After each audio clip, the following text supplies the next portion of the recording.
When his bank account showed $312 instead of $47,000, Terrell thought he knew who betrayed him. He was wrong, and the truth would destroy everything he believed about the people he loved most. Terrell's hand shook as he stared at his phone screen. The banking app showed numbers that made his stomach drop like an elevator with cut cables. Where there should have been $47,000, money he and Nicole had saved for 5 years, money meant for their kids' college funds, money they'd sacrificed date nights and vacations to build, there was now $312. He refreshed the app. Same number. He checked the date. November 18th, 2025. Monday morning. He was sitting in his car outside the architecture firm where he'd just landed the biggest contract of his career. He should have been celebrating. Instead, his throat felt tight and his vision blurred at the edges. Terrell scrolled through the transaction history with trembling fingers. Withdrawals. Dozens of them over the past 4 months. 2,000 here. 3,000 there. 5,000 on September 23rd. All of them made by Nicole. His wife. His partner. The woman he'd loved since they were 23 years old. His phone rang. It was his project manager asking about the celebration lunch. Terrell's voice came out flat and distant as he made an excuse about a family emergency. He ended the call and sat there in the parking lot, watching other people walk into the building with their coffee cups and laptop bags, living normal lives where their wives didn't empty their bank accounts without saying a word. The drive home took 20 minutes but felt like 20 seconds. His mind raced through possibilities. Maybe someone hacked the account. Maybe it was identity theft. Maybe there was a reasonable explanation that would make all of this make sense. But deep in his chest, in that place where truth lives before your brain catches up, he knew something was very wrong. Nicole's car was in the driveway. She wasn't supposed to be home. She taught 2nd grade at Westwood Elementary, and her school day didn't end until 3:30. It was barely noon. Terrell parked behind her silver Honda and walked to the front door of their 2-story house in the suburbs of Atlanta. The house they'd bought 3 years ago. The house with the mortgage that came out of that now empty savings account. He found her in the kitchen, still wearing her purple teaching dress with the little flowers on it. She was making a sandwich, her back to him, humming something soft. Their 6-year-old daughter Zara was at school. Their 4-year-old son Malik was at daycare. They were alone. Nicole. His voice came out harder than he intended. She turned around, and her smile died the second she saw his face. "Baby, what are you doing home? I thought you had that big. Where's our money?" Terrell held up his phone with the banking app still open. Nicole's face went pale. The knife she'd been holding clattered onto the counter. She opened her mouth, but no words came out. Her eyes filled with tears so fast it was like watching a dam break. "Terrell, I can explain. $47,000, Nicole. Gone. You took it all. Every penny we saved. Every sacrifice we made." His voice was rising now, and he couldn't stop it. "Were you going to tell me? Or were you just going to let me find out when our mortgage payment bounced?" "I didn't want to," she sobbed, her whole body shaking. "I didn't want to take it, but I had no choice." "No choice? What does that even mean?" Terrell felt like his chest was being crushed. He'd never yelled at his wife like this. Not in 8 years of marriage. Not ever. But nothing in their life together had prepared him for this moment. Nicole sank into one of the kitchen chairs, her face in her hands. When she looked up, mascara streaked down her cheeks. It was Darius. Terrell felt the room tilt. "What?" "Darius came to me 4 months ago. He said he had this business opportunity. A real estate investment thing. He said you were too cautious with money and that if I trusted him, he could double what we had saved. Maybe triple it." Nicole's words tumbled out fast and desperate. "He showed me paperwork. Contracts. He said he'd already made $50,000 himself and that he wanted to help us because you're his best friend." "You're lying." But even as Terrell said it, something cold settled in his stomach. Darius Williams. His boy since 3rd grade. His best man at their wedding. The godfather to his children. "I'm not lying." Nicole stood up, reaching for him, but Terrell stepped back. "He was so convincing, Terrell. He said it was a construction project in the new development off Highway 85. He said investors were making crazy money. He said we could pay off the house in 5 years instead of 30. I thought I was helping our family. So where's the money now? Nicole's face crumpled. It's gone. The whole thing was fake. Or it failed. I don't know. Darius won't return my calls anymore. He's been avoiding me for 3 weeks. I've been too scared to tell you because I knew you'd— She gestured at his face, at the rage and betrayal written there. I knew you'd look at me exactly like you're looking at me right now. Terrell pulled out his phone.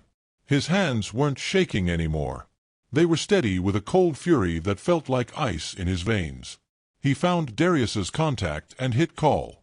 It rang 4 times before going to voicemail. He tried again. Voicemail. Again. Voicemail. He's not answering, Nicole whispered. He hasn't answered in weeks. Terrell sent a text with fingers that felt numb. Call me right now or I'm coming to find you. 3 dots appeared immediately. Then disappeared. Then appeared again. Finally, a message came through. I'm at the construction site on Moreland. We need to talk face to face. Terrell looked at Nicole. She was still crying, her whole body folded in on itself like something broken. Part of him wanted to hold her. Part of him wanted to scream. All of him felt like his life had just split in 2, before this moment and after it. Stay here, he said, his voice hollow. I'm going to handle this. The construction site was 15 minutes away, but Terrell made it in 9. He saw Darius's black Ford F-150 parked near the half-finished building frame. Darius was standing next to it, tall and broad-shouldered in his work boots and high-visibility vest, looking at his phone. When he saw Terrell's car pull up, he straightened, and something flickered across his face. Guilt. Fear. Something. Terrell got out of his car and walked toward him. Every step felt heavy. Listen, Darius started. Did you take my money? Terrell's voice was quiet. Deadly quiet. Darius's jaw tightened. It's not that simple. Yes or no, D. Did you convince my wife to give you our savings for some fake investment? It wasn't fake when I started. The deal was real, but things fell apart and— Terrell's fist connected with Darius's jaw before he'd even realized he'd thrown the punch. Darius stumbled back against his truck, hand on his face, eyes wide with shock. They'd never fought. Not once in 25 years. You stole from my family. Terrell's voice broke. My kid's future. You looked my wife in the eye and lied to her. You're supposed to be my brother. I was trying to help you. Darius shouted back, straightening up. You're always so careful, so scared to take risks. I thought. You thought you'd gamble with my life? With my children's lives? Terrell's chest heaved. Where's my money, Darius? It's gone, T.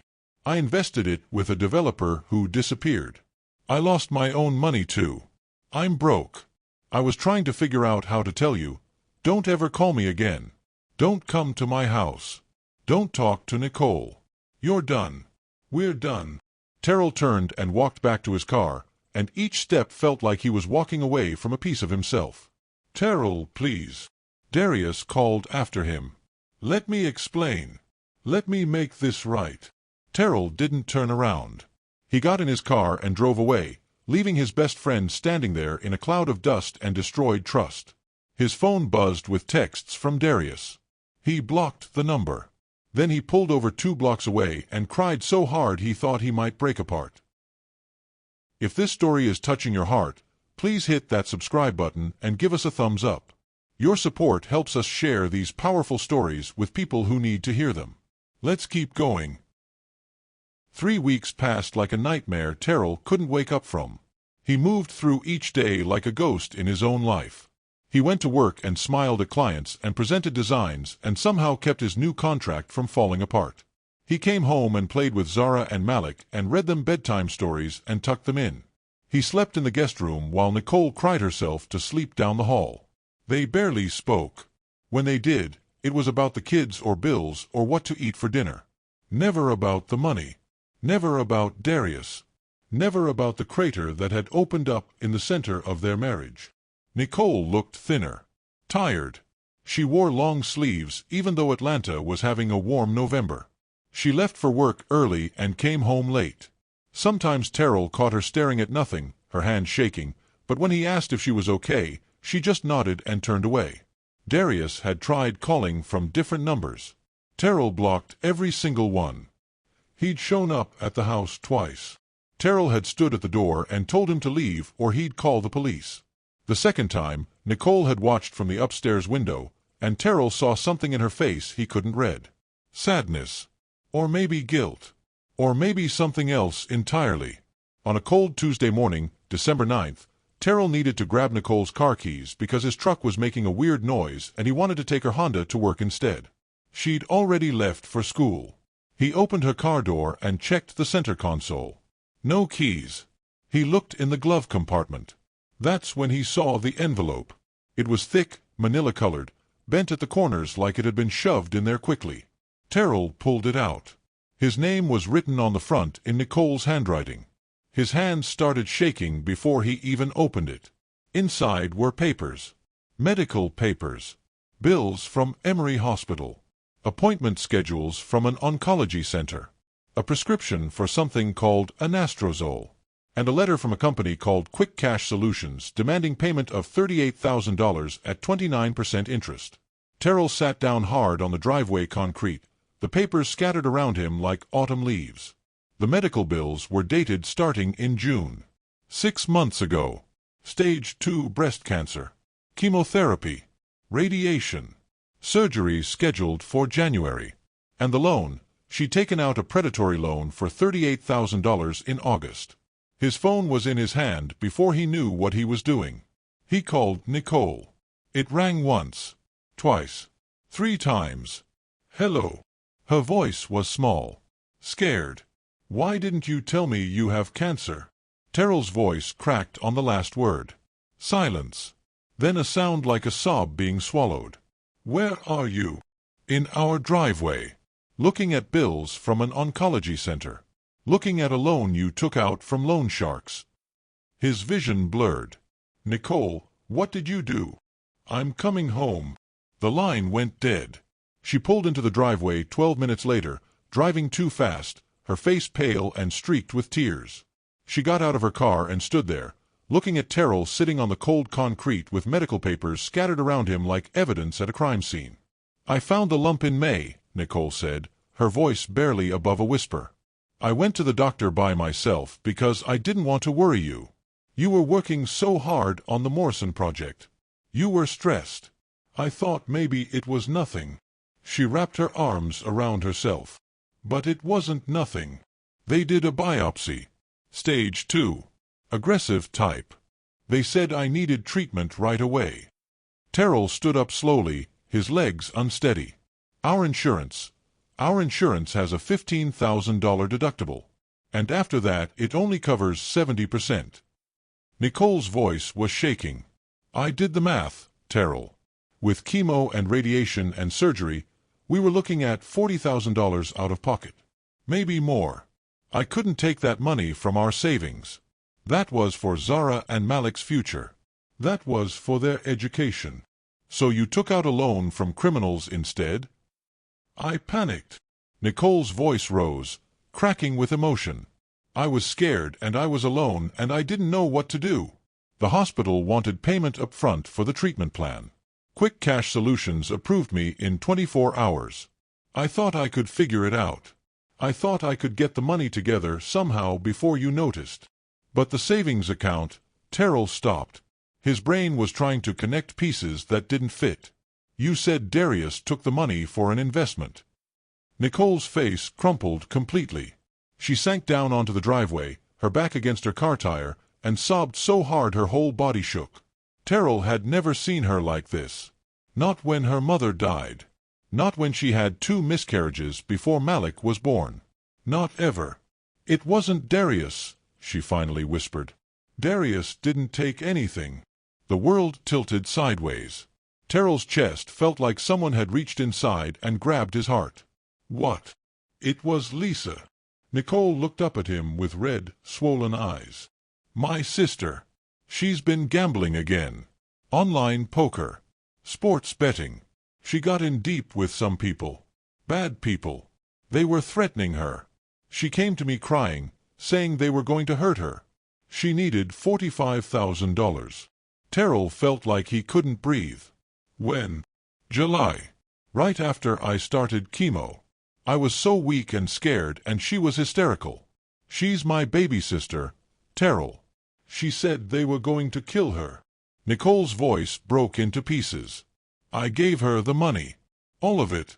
I emptied our savings because I couldn't let them hurt her. So you blamed Darius. The words tasted like poison in Terrell's mouth. You let me destroy a 25-year friendship. You watched me cut him out of my life. You let me hate him. I didn't know what else to do. Nicole screamed, and it was the first time Terrell had ever heard her scream. If I told you the truth, you'd have to know about the cancer and about Lisa and about all of it. You'd have to know that I'm sick and that I'm dying and that I gave away our kid's future to save my stupid, selfish sister who's never made a good choice in her entire life. You're not dying. Terrell's voice came out strangled. The doctors say I have a 72% 5-year survival rate if the treatment works. Nicole wiped her face with her sleeve. That means there's a 28% chance I don't get to see Zara graduate elementary school. That I don't get to teach Malik how to read. That you have to raise our babies alone. Terrell sat down next to her on the cold driveway. He didn't touch her. He couldn't. His mind was spinning too fast. Where's Lisa now? I don't know. She took the money and I haven't heard from her in 2 months. She won't answer my calls. Nicole's laugh was bitter and broken. I saved her life and she disappeared. They sat there in silence. A neighbor drove by and waved. Terrell didn't wave back. Somewhere down the street, kids were getting off a school bus, laughing. The world kept turning like nothing had changed. Like everything wasn't shattered. I need to call Darius. Terrell pulled out his phone with numb fingers. He won't answer. You blocked him. You told him you never wanted to see him again. Nicole's voice was hollow. You broke his heart, Terrell. He came to me crying after the second time you turned him away. He said losing you was like losing a brother. Terrell stood up and walked to his truck. He got in and drove. He didn't know where he was going until he pulled up at the construction site on Moreland. Darius's truck was there. It was always there. Darius basically lived at work sites. Terrell found him in the half-finished building, checking measurements on a steel beam. When Darius saw him, he froze. His face went hard. Guarded. The face you make when you've been hurt too many times to hope for anything good. I'm sorry. Terrell's voice cracked. I'm so sorry. You didn't take the money. You didn't do anything wrong. I should have trusted you. I should have listened. Darius set down his measuring tape slowly. What are you talking about? Nicole lied. She gave the money to her sister. Lisa was in trouble and Nicole was scared and sick and... Terrell's voice broke completely. She has cancer, D. She's been getting chemo for months and I didn't even know. I was so focused on being angry that I didn't see my wife was dying right in front of me. Jesus. Darius crossed the distance between them in 3 long strides and pulled Terrell into a hug. Terrell, who hadn't cried in front of another man since his father's funeral, sobbed into his best friend's shoulder like a child. I got you, T. I got you, brother. I accused you of stealing. I hit you. I cut you out of my life. You thought I betrayed you. I'd have done the same thing. Darius pulled back and looked him in the eye. But we're going to fix this. All of it. Nicole's going to be okay. You hear me? We're going to make sure she gets the best treatment. We're going to find Lisa. We're going to figure this out together. I don't know if I can forgive her for lying. You will. Because she's your wife and the mother of your kids, and she made a stupid choice when she was terrified. Darius's voice was firm. But right now, she needs you. Whatever anger you're feeling, you can deal with it later. Right now, your woman is fighting for her life. Terrell drove home with Darius following in his truck. When they pulled up, Nicole was still sitting in the driveway, looking small and broken. She looked up when she heard the trucks, and when she saw Darius, Her face went pale. "I'm so sorry," she whispered. "Darius, I'm so sorry for what I did to you." "We're going to talk about that later," Darius said, but his voice wasn't angry. "Right now, tell us everything about your treatment. Tell us what you need. Tell us how we fix this." They went inside. They sat at the kitchen table. Nicole pulled out files and bills and treatment plans and spread them across the surface like a map of her secret war. Terrell held her hand while she explained about the chemo that made her sick, about the radiation burns on her chest, about the surgery coming in January to remove what was left of the tumor. "The quick cash loan payments are killing me," Nicole said, her voice shaking. "They want $1,200 every 2 weeks. I've been pulling double shifts at the after-school program to try to keep up, but I can barely stand for 4 hours without needing to lie down." "You're done with that loan," Terrell said. "I'm calling them tomorrow. I'm going to fight it. Those interest rates are predatory and probably illegal." "I'll put up my truck as collateral for a real loan if we need it," Darius added. "Whatever it takes to get you out from under those vultures." Nicole started crying again, but this time it was different. This time there was something like relief in it. Like she'd been carrying a mountain alone, and someone had finally helped her set it down. "What about Lisa?" Terrell asked quietly. Nicole's face hardened. "I don't know where she is. And right now, I don't care. She made her choice. We'll deal with Lisa later," Terrell said. "Right now, we focus on you getting better." That night, Terrell moved back into their bedroom. He held Nicole while she slept, feeling how thin she'd gotten, seeing the medical port under her collarbone where they administered the chemo. He stayed awake for hours, watching her breathe, thinking about all the moments he'd missed while he was busy being angry. The way she'd flinched when he raised his voice. The long sleeves hiding her treatment bruises. The exhaustion he'd mistaken for guilt. 2 days later, they found Lisa. She was living in a motel off Interstate 20, broke and strung out and still gambling with borrowed money on her phone.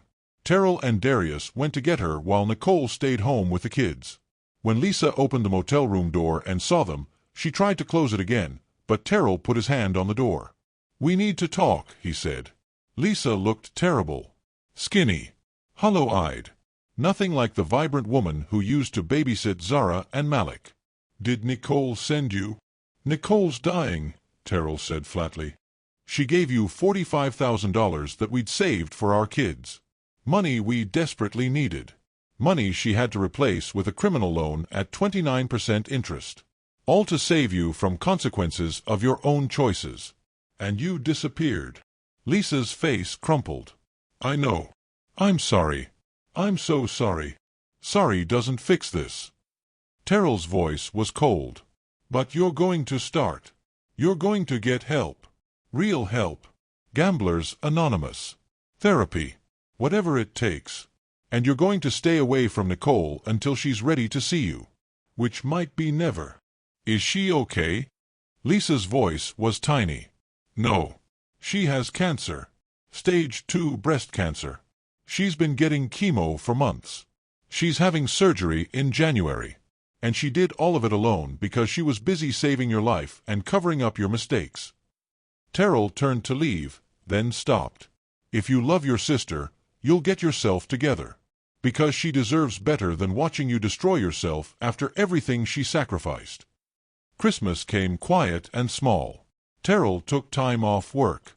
Darius came over most days, bringing food, watching the kids, giving Terrell and Nicole time to talk. Really talk. About the lies. About the fear. About what it meant to face death at 32 years old. About trust and forgiveness and what they were going to build from the broken pieces.